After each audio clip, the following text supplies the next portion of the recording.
All right, howdy everybody. Last one, I promise. You're probably tired of my voice and my rambling. I know my daughter is, but she's got YouTube, so we're good. We're good with that. All right. So I was contacted by Steve Tong of Kinera Audio, wondering if I would like to try their latest iteration, the H3. Sorry, the H3. I wholeheartedly agreed once I did a little more research. I had heard enough good things about their previous, the BD005, that I went ahead and I ordered a pair to see what they sounded like of their IEMs before I got these.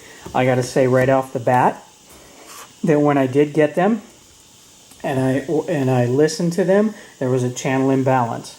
The right channel sounded weaker. I switched to verify, and then it would have been the left one. So I did switch, even though their IEMs, just to verify it. I sent them back to Amazon, asked for a credit. They credited whatever item I used, and then I did not order another one. I'm like, okay, I'll just wait. So in conversing with Steve, he asked that the only thing we do is we give a good, honest review. He was pleasantly surprised when I contacted him a couple days ago and said, I'll have a video of this little bad boy, this little gem. Okay?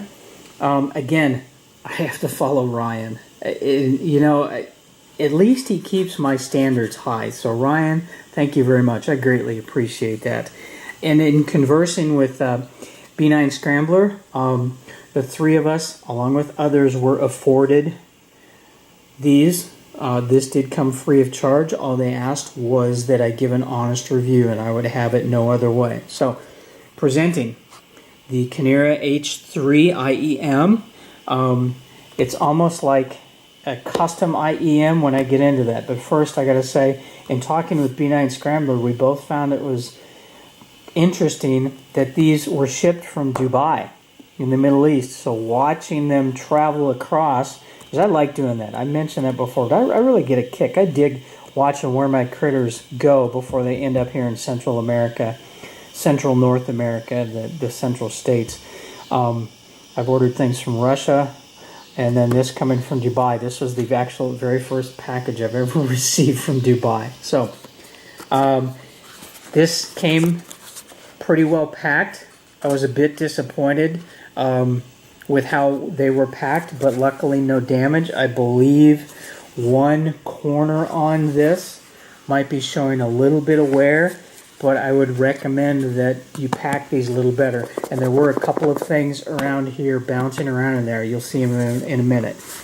This is it's a patterned cardboard box with the Kinera logo, and that's it on there. More and more we're seeing excellent quality boxes to present their items in. Well, flipping the box up, I was presented with this, and I mentioned that there were a couple of things bouncing around. Both the 3.5 to 6.3 jack and then the airplane adapter were bouncing around inside of here. Then the case, the Kinera case. If you've watched my Yin Audio video, this case is identical to it, near as I could tell, except for this has a Cordura type fabric on the back, and then the zipper pull on this is much thinner. The zipper pull on the other one is quite nice. It's a little bit squishy, but if I go to the corners, it's not. For me, this is a little bit big, even for my cargo pockets, but real quickly, I noticed that it was a little bit bigger so that you could take your DAP along with you. And I will say that I have used this. In this case, I had to travel somewhere last couple of days, and then last week I threw this DAP in just like this with these, and I used them. It was a snug fit, but I felt it was very well protected. So I think that's why they do that, is that and throwing in extra tips. All right, so let's unzip these. Again, I ordered the color I thought no one else would order, the red. Boy, was I wrong. I should have just gone with the blue or the translucent smoke, but you know, what do I know? Next time I'm going to go, I think I'll order this color, then order the complete opposite color.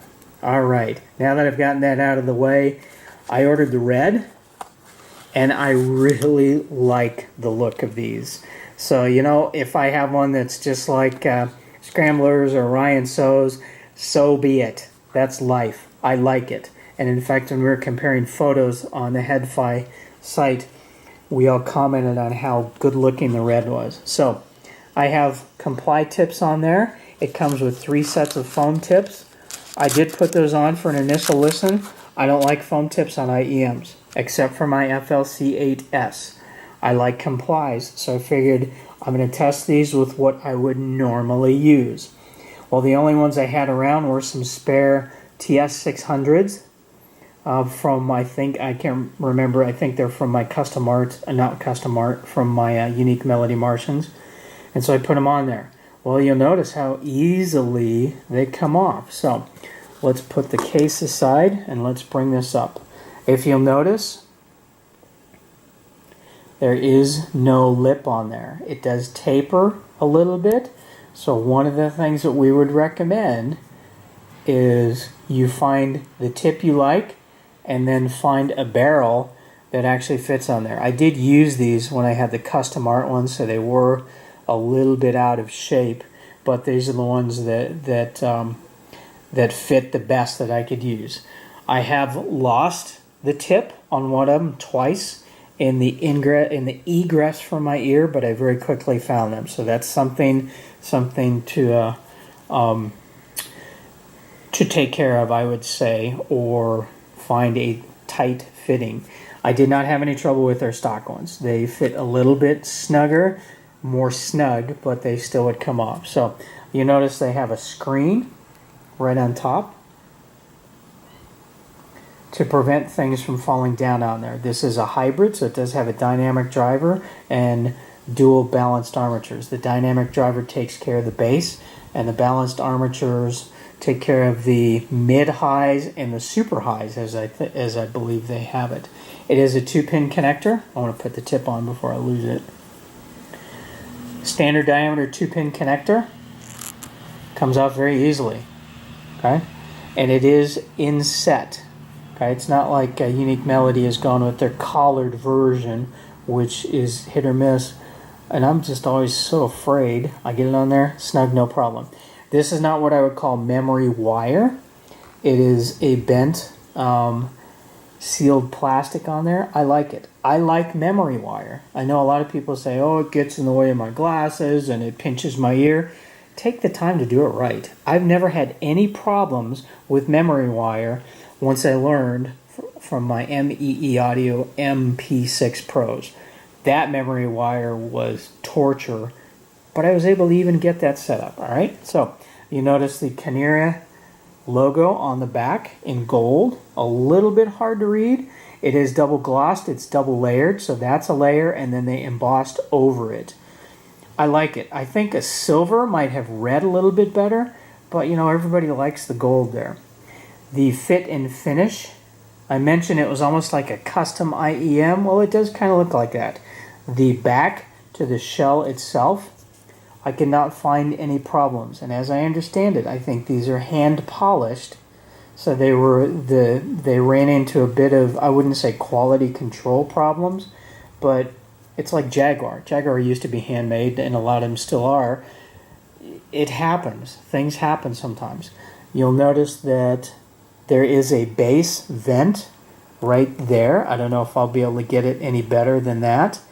In my left ear, that bass vent is out and open. In my right ear, because I have two nominally different shaped ears, this one does stick to the back of my ear. So when I put these in, I just have to adjust this one so that I get the same, roughly same amount of venting from the IEM on the left one, the right one, as I do on the left one. Okay, easy to fit. It stays. Do tip rolling. Just be careful on that. And it's a good looking unit. There's a little bit of a nib here. There, you can see it, which kind of gives it that custom look. Right? That, I believe, is for the part of your ear behind the lip, which goes down into your canal. So it might be that if it would fit right behind there. All right? So kind of a kidney shaped. When it's mounted, the Kinera isn't quite upright like this. It's more like this. So good fit. All right, the cable. Very soft, supple cable. I admit I don't like this cable as much as the Yin U that I just reviewed, but you know, this is different. It does its job. It tangles a little bit more than some others, but suppleness wise, this thing is just, it's the old saying, it's as soft as a baby's butt. Can I say that on YouTube without getting in trouble? I just did. So, okay. There, a little bit. These came wound up with one of the little Velcro cinch things. I may or may not. You'll notice I took it off and I stuck it in there, and it sticks. If I'm traveling somewhere, I'll put it on there. But if I'm constantly rewinding, again, same thing with the jack, an adjustable one. In fact, it was a little bit loose when I came with. So if you're having problems, you can open it up and mess it with this. I believe this is an Oniad. I'm not quite sure how to pronounce that. Oniad look-alike. Good depth. I could run my normal case on my iPhone with these. Nice braid going up the cable until we reach a plastic splitter. There is a cinch up there. Sometimes I'll use it. It depends on the IEM or earbud that I'm using. Most of the times I don't. I will admit, and Steve, don't get mad at me, I did use these when I was out on my run. I wanted to see how these work.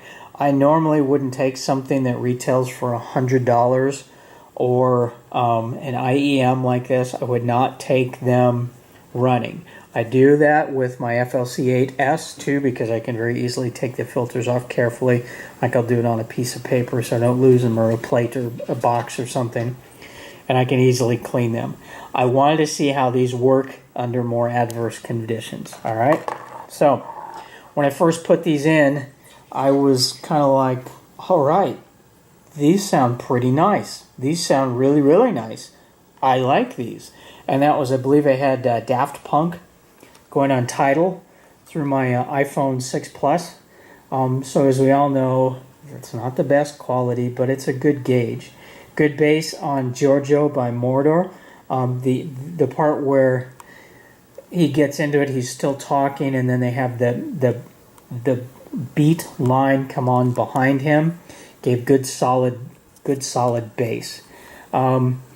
Not as bassy as my FLC8S or my Vibro Labs area, but you're talking something that's 3 times the price with the FLC8S and 5 times the price with the area. Sound quality wise, these are a very, very good $100 IEM.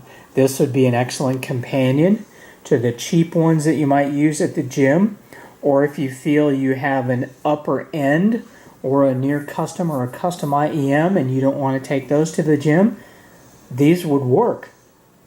These, I'll admit, sometimes when I get things and I know they're mine to keep, I abuse them a little bit just to see what they can take. No problems whatsoever. I mentioned the BD005 where I had problems. I had no problems with this whatsoever. So bass, getting to it. How does it sound? Good solid bass. It's not a deep reaching thumpy bass, but I did hear on some of my songs, and I think it was I want to say it was a Supertramp song, I heard a little bit of rumble with these, which I hadn't heard except for not in nearly as good a quality as this. I believe my Alpha and Delta D2s, which thankfully I got rid of. Those were just kind of a mistake. The bass on that definitely rumbled, but they're bass head IEMs. This was a bit of rumble, but much more tamed, much more in control, much more solid. Upper bass, the decay on these isn't quite what I would like. It was sometimes a bit too fast. I'd like a little bit longer to get decay to give that foundation, to keep that foundation going, and then you move on to the next one. So good deep bass, but the upper bass did decay a little bit too fast for me. Mids on these, I'd say, are quite acceptable. We all know my hearing loss. I've said that, but I still think that comes in because others with much better hearing will hear things differently than I will. So mids, Male vocals on this were quite good. Very clear, very succinct with their sound. All sounds came through true to, I believe, what the artist represented. I did detect on some female and then some harder male vocals, like a couple of Tom Petty songs, a bit of sibilance, just very brief, or Sting. I know some Sting songs have that. Or Lyle Lovett. Lyle Lovett has some of those on a couple of his. But I think that's the recording. I don't think that's representative of the H3. I think that's the actual recording and coming through. This just allowed it. Trebles. Trebles are because both balanced armatures work with the high and then the super high. It's good reach, but I think it gets there's a bit too much sparkle for me on the top end. And if someone with high hearing loss thinks it's a bit too sparkly, those that I hate to call them treble heads, those that like treble, you'll probably appreciate this. Those that might have a sensitivity to treble, put on a good set of comply tips or foam tips. As I understand, I think spin fit tips will tame that treble down and you'll be good to go. Soundstage on this. Soundstage is not as wide as I would have liked. It's more intimate, especially when I compared these with my my Martians, my Martians. But I came to appreciate that. It made it a personal listening experience. I know with some IEMs I've tested in the past, sometimes I'll look around the room to make sure that because the soundstage is so wide, it's not bumping into my daughter's music or my wife doing whatever she's doing on her iPad, looking at sewing projects or genealogy or whatever. And it's almost like it's too wide. So it's I'd call it an average soundstage to a little bit intimate soundstage. I still very much appreciated that tuning because it's a nice change from some of the ones that I have that have wider soundstage. A good intimate, I hate to say intimate because that's almost an insult, but a good intimate setup and soundstage with this. Separation, you'd think due to the narrowness of the soundstage, separation of instruments, they're right where they need to be. Good imaging with this. There was no bleed either way. This separation, I just reviewed something else, and I said the separation due to its extra wide soundstage was lacking. It gave kind of what I called a ghost appearance. Well, there is no. If that snare is center, that's where it is. If it's up front on the stage for a particularly strong drum solo, that's where it is. If the male vocal or the bass is coming in from the left, that's where this is coming in. So good instrument separation. Soundstage, a bit narrower. Clarity, I'd say that only when I compared these to something, again, that was 2, 3, 5, 7 times the price, did the clarity kind of fall by the wayside. Taken alone, this is a very, very good $100 IEM. I don't know if I'd call them a sensation. I'd kind of say that this is an understated attempt at a custom type IEM. And I think for the $100 price you pay for these normally, I have seen pictures of the different colors and they all look good. I think you're getting a very, very good IEM. If I had to rate these, and I haven't been doing this, but the last couple ones I would probably rate these at a 4.25 out of 5. But to get more of the definition of that, you'll have to read my Head-Fi review to do that. So to summarize this long-winded video, some of you are probably like, dude, I'm never watching any of your videos again. All right, $100, you get a custom-looking, very good fit and finished IEM with the downfall of having just a neck and no lip, even just a little nib down there or something to allow the tip to stay on. See how easily I can take that off? That's barely any force. It's a little bit of resistance. Okay? Nice cover on there to keep stuff from going in there. I would just occasionally very carefully clean that with rubbing alcohol on a Q-tip very, very carefully, and you'd be good to go. Doesn't show smears, good fit, 2-pin, decent cable, easy to use memory wire or memory plastic. I would say that this doesn't pinch at all, very easy to fit. Dynamic driver, dual balanced armatures, they work together as a hybrid. Fit, again for me, my left one fit in much deeper than the right one. So I just made sure that the left and right were the same for venting purposes. I think I said I pulled the right one out. Actually, I pushed it in, or I pulled the left one out just a bit. I did not notice any sound changes by changing that angle like I would with a bud. Mids, bass, good bass reach with some rumble. A bit untamed bass on the upper end.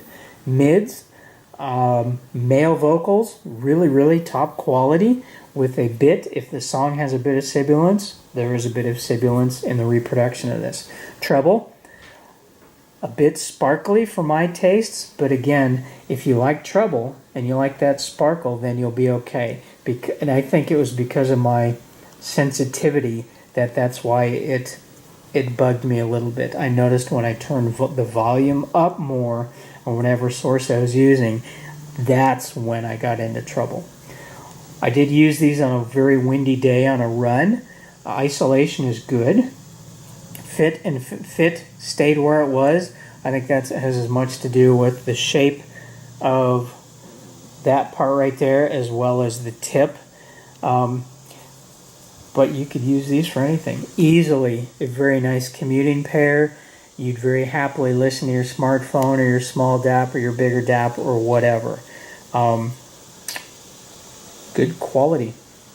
Fit and finish is I like it. It has that custom feel to it for a not custom price. So I thank Steve Tong from Kinera. I really appreciate it. These are really nice. Sorry for the delay in getting the review and then the video review up. I hope it's been worth it. I wish them continued success with this. This is a very nice entry into the affordable, I won't say budget, the affordable IEM range. Kinera H3 IEM's $100 retail. All right. I appreciate you listening, and thumbs up. All right. If you're still listening, I appreciate it. So good work, Kinera. I thank you very much for the opportunity, Steve. I really appreciate it. All right. Take care, everybody. Bye.